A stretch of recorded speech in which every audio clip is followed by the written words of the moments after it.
ಈ ಕಂದಕಗಳಲ್ಲಿ ಸೈನಿಕರೆಲ್ಲ ಕುಂತ್ಕೊಂಡ್ಬಿಟ್ಟು ನೋಡ್ತಿದ್ರು, ಯಾರಾದ್ರೂ ಬಂದ್ರೆ ಅವ್ರ ಮೇಲೆ ಅಟ್ಯಾಕ್ ಮಾಡಬೇಕು. ಆಯುಧಗಳು ಮತ್ತೆ ಮದ್ದುಗುಂಡುಗಳನ್ನೆಲ್ಲ ಸ್ಟೋರ್ ಮಾಡ್ತಿದ್ರು. ನೀವು ನೋಡ್ಬೋದು, ನಾವು ಇವಾಗ ನಿಂತಿದ್ದೇವೆ ಈ ಧಾರವಾಡದಲ್ಲಿರುವ ಒಂದು ಶಿವಾಜಿ ಸರ್ಕಲ್ ನಲ್ಲಿ. ಈ ಶಿವಾಜಿ ಸರ್ಕಲ್ ನಿಂದ ಹೋಗ್ಬೇಕು ನಾವು ಇವಾಗ ಹೋಗ್ತಾ ಇರುವಂತಹ ಒಂದು ಸ್ಪಾಟ್. ಈ ಸ್ಪಾಟು ತುಂಬಾ ವಿಶೇಷವಾಗಿದೆ.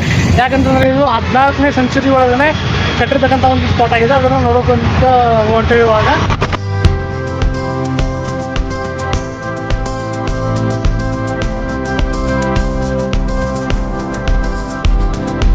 ಸ್ಪಾಟ್ನ ಹೆಸರು ಏನಂತಂದ್ರೆ, ಇದು ಒಂದು ದ್ವಾರವಾಗಿದೆ. ಇದು ಮೊದಲೇನಾಯ್ತು ಅಂತಂದ್ರೆ ಒಂದು ಕೋಟೆ ಆಗಿತ್ತು. ಈ ಕೋಟೆಯನ್ನ ಸುಮಾರು 14ನೇ ಸೆಂಚುರಿಯಲ್ಲಿ 1403ರಲ್ಲಿ ಈ ಕೋಟೆಯನ್ನು ಕಟ್ಟಿರೋದನ್ನು ನಾವು ಕಾಣ್ಬೋದು. ಈ ಕೋಟೆಯನ್ನು ಕಟ್ಟಿದವ್ರು ಯಾರಂತಂದ್ರೆ 2ನೇ ಹರಿಯಾಣನ ಆಸ್ಥಾನದ ಒಂದು ವಿಜಯನಗರ ಸಾಮ್ರಾಜ್ಯದ ಒಂದು ಅಧಿಕಾರಿ ಆಗಿರ್ತಕ್ಕಂಥ ಧರ್ ಅವರು ಈ ಒಂದು ಕೋಟೆಯನ್ನು ಕಟ್ತಾರೆ. ರೀತಿಯಾಗಿ ಅವರಿಂದ ಕಟ್ಟಲ್ಪಟ್ಟಿರುವಂತಹ ಕೋಟೆ ಏನಾಗುತ್ತೆ ಅಂದರೆ, ಸುಮಾರು ವರ್ಷಗಳ ಕಾಲ ಅವರಿಂದ ಆಳ್ವಿಕೆ ನಡೆದು 1573ರಲ್ಲಿ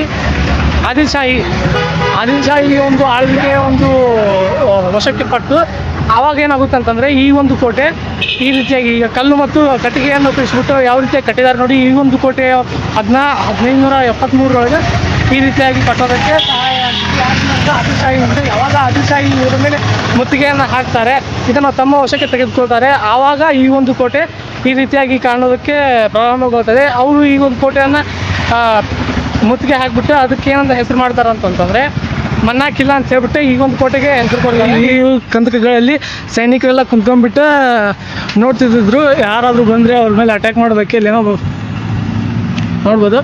ಇಲ್ಲಿನೂ ಸಹ ಕೋಣೆ ಇದೆ.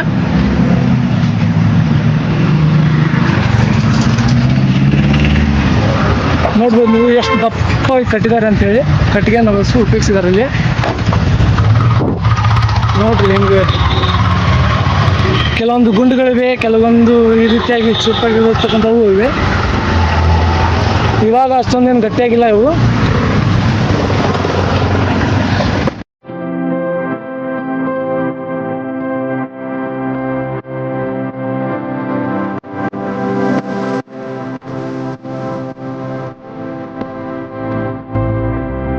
ಒಂದು ಕೋಟೆ ಪಕ್ಕದಲ್ಲಿನೇ ಒಂದು ಆಂಜನೇಯ ದೇವಸ್ಥಾನ ಇದೆ. ಆ ಒಂದು ಆಂಜನೇಯ ದೇವಸ್ಥಾನ ಇಲ್ಲಿ ಪಕ್ಕದಲ್ಲಿನೇ ಇದೆ.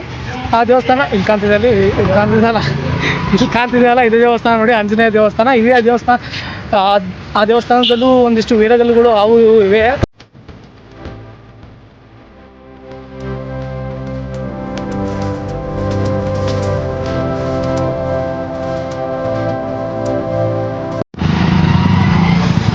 ಈ ಮೊದಲನೇ ದ್ವಾರದಿಂದನೇ ನಡ್ಕೊಂಡು ಹೋದ್ರೇ ಮುಂದ್ಗಡೆನೇ ಇದೆ ಅದು 2ನೇ ದ್ವಾರ.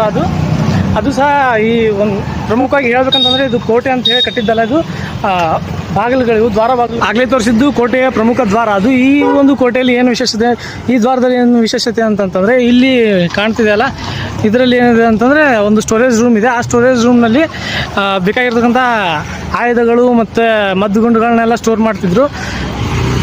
ಇಲ್ಲಿ ನೋಡ್ಬೋದು, ಇಲ್ಲೊಂದು ಕನಕ ಇದೆ, ಇದರಲ್ಲಿ ಹಿಂದ್ಗಡೆಯಿಂದ ಡೋರ್ ಇದೆ ಅದಕ್ಕೆ ಹೋಗೋದಕ್ಕೆ ಒಳಗಡೆ. ನೋಡ್ಬೋದು ಹೆಂಗಿದೆ ಅಂತ ಹೇಳಿ. ಇವಾಗ ತಾನೇ ಇದನ್ನೆಲ್ಲ ವಾಪಸ್ ರಿಪೇರಿ ಮಾಡಿರೋದು ಕಾಣ್ತಾ ಇದೆ.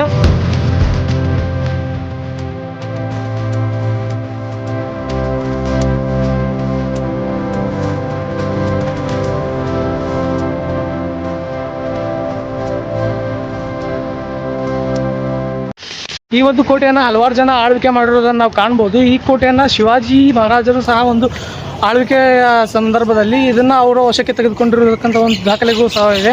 ಇದು ಶಿವಾಜಿ ಮಹಾರಾಜರ ಒಂದು ಆಳ್ವಿಕೆಗೆ ಸಂಬಂಧಪಟ್ಟಿರ್ತಕ್ಕಂಥ ಒಂದು ಕೋಟೆ ಅಂತ ಸಹ ಹೇಳ್ಬೋದು. ಇದನ್ನು ಪೇಶ್ವೆಗಳು ಸಹ ಆಳಿದ್ದಾರೆ.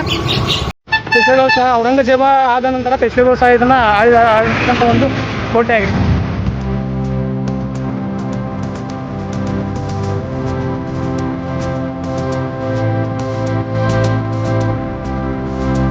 ಅದೇ ರೀತಿಯಾಗಿ ಈ ಒಂದು ವಿಡಿಯೋದಲ್ಲಿ ನಾನು ಏನು ಅನೌನ್ಸ್ಮೆಂಟ್ ಮಾಡಬೇಕಂತ ಏನಂತಂದರೆ, ಆಪರೇಷನ್ ಫೋರ್ಟನ್ನು ಮಾಡಬೇಕಂತ ಹೇಳಿದ್ದೀನಿ. ಆ ಒಂದು ಆಪರೇಷನ್ ಫೋರ್ಟ್ನಲ್ಲಿ ಯಾವ ಎಲ್ಲ ಫೋರ್ಟ್ಗಳನ್ನ ನಿಮಗೆ ತೋರಿಸ್ಬೇಕಂತ ಹೇಳ್ಬಿಟ್ಟು ಕಮೆಂಟ್ ಮಾಡಿ ಆ ಒಂದು ಫೋರ್ಟ್ಗಳನ್ನ ತೋರಿಸುವಂಥ ಒಂದು ಪ್ರಯತ್ನವನ್ನು ಪಡ್ತೀನಿ.